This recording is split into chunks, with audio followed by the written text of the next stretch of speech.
Salut, c'est Gary sur Jardiner sans se planter. Alors aujourd'hui, une courte vidéo sur une plante que j'affectionne particulièrement. C'est le pin ou sapin de Norfolk, dépendamment de comment on veut l'appeler, peu importe. Ni l'une ni l'autre des appellations n'est bonne. C'est pas un sapin, c'est pas un pin, c'est du genre Araucaria. Ça vient de l'île de Norfolk, au large de l'Australie. Donc c'est le seul conifère qui vient des régions chaudes. C'est un bel arbre qui peut pousser quand même jusqu'à 65 mètres de haut si on le laisse aller dans la nature, mais vous ne le laisserez jamais aller au Québec vu que ça ne supporte pas le froid. Pour la petite histoire, avant que je m'intéresse aux plantes et tout ça, j'en avais acheté un, c'était en plein hiver à la période de Noël, et je m'étais dit, moi, paye pas de bonne mine, là je vais le mettre dehors, pour qu'il prenne l'air frais un peu, c'est un sapin quoi. Ouais. Ni une ni deux, j'ai pris le pot, je l'ai planté dans la neige dehors. Ouais. Bah, le lendemain il était mort. C'était direct. Ça aime pas du tout le froid évidemment.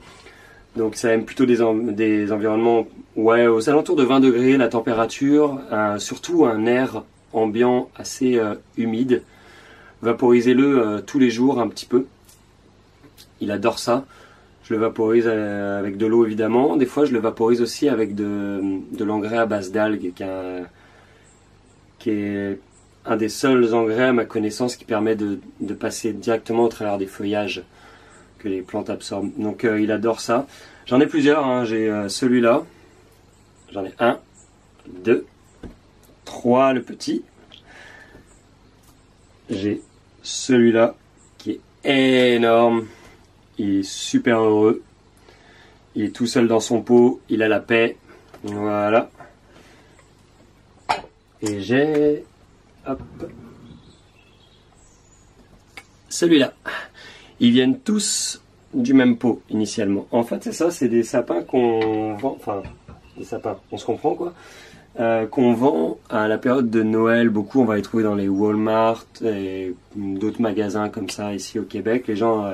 aiment bien acheter ça, et ils vendent des pots et ils en mettent 9 ou 10 ensemble pour que ça fasse un petit peu de densité, et ils sont hauts comme ça. Et puis les gens, ça leur fait des petits sapins de Noël. Puis après, je sais pas ce qu'ils en font, mais malheureusement, je pense qu'ils les jettent. Mais de toute évidence, c'est pas fait pour tenir à une dizaine d'arbres dans un seul pot. Au bout d'un moment, ils ont pas assez d'espace et pas assez de... Ils se bataillent tous pour les nutriments au sein d'un même pot. Moi, ce que j'ai fait, c'est que je les avais tout simplement séparés, là, démêlé les racines, et j'en ai mis 1, 2, 3, je les ai séparés dans plusieurs pots. Et puis depuis, ils vont super bien. Ça fait 2 ans que je les ai, ils n'ont pas tous grandi pareil, mais voilà. Donc, on peut garder ça ça peut durer plus de 20 ans chez soi. Ça peut permettre de faire un sapin vivant. Le truc, c'est que le jour où il arrive à une hauteur où ça devient un peu trop grand pour nous, on a juste à couper la tête et hop, il va repousser. Mais on peut le maintenir comme ça indéfiniment à la hauteur voulue. C'est des arbres qui ont peu de maladies, qui sont très faciles d'entretien. Le seul truc, c'est que si on les met dehors, des fois, l'été, il peut y avoir des problèmes avec les araignées rouges. Dans ce cas-là, il faut les rincer à l'eau claire. Mais sinon, rien de spécial à signaler. Ça aime quand même pas trop être trimballé partout, donc il faut un peu les laisser tranquilles. Il faut éviter de les bouger en non-stop. Donc un air humide, un éclairage... intense, voire un peu plus modéré. Moi, j'aime bien pas les laisser trop sur un soleil direct. Ça peut tolérer un environnement un peu plus à l'ombre, un peu plus ombragé, mais pas trop longtemps quand même. Faut pas oublier que c'est des arbres qui viennent du sud. Et ouais, c'est ça. C'est quand même assez facile d'entretien. Pour ce qui est de l'arrosage classique, hein, on arrose bien, et puis une fois que la motte est desséchée, on réarrose. Rien de particulier là-dessus. Mais c'est vraiment, le truc, c'est l'humidité. Il faut vraiment faire gaffe à l'humidité par contre. Là, on voit celui-là, il a manqué un petit peu là dans l'air ambiant et un peu sec.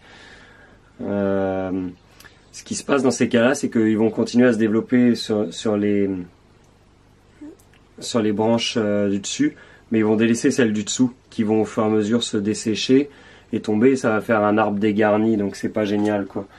Donc c'est vraiment le seul point à vraiment faire attention, c'est l'humidité, l'air ambiant. Voilà, c'est tout. Mais sinon, c'est un très bel arbre, j'adore ça. C'est super beau toute l'année. Et voilà, je suis fan. c'est tout pour aujourd'hui. Et puis moi là-dessus je vais aller continuer à prendre soin de mes plantes. Je sais pas si vous en ferez de même, mais je vais profiter de la belle journée ensoleillée en espérant que ce soit pareil pour vous. Puis je vous dis à bientôt pour une prochaine vidéo. Bye!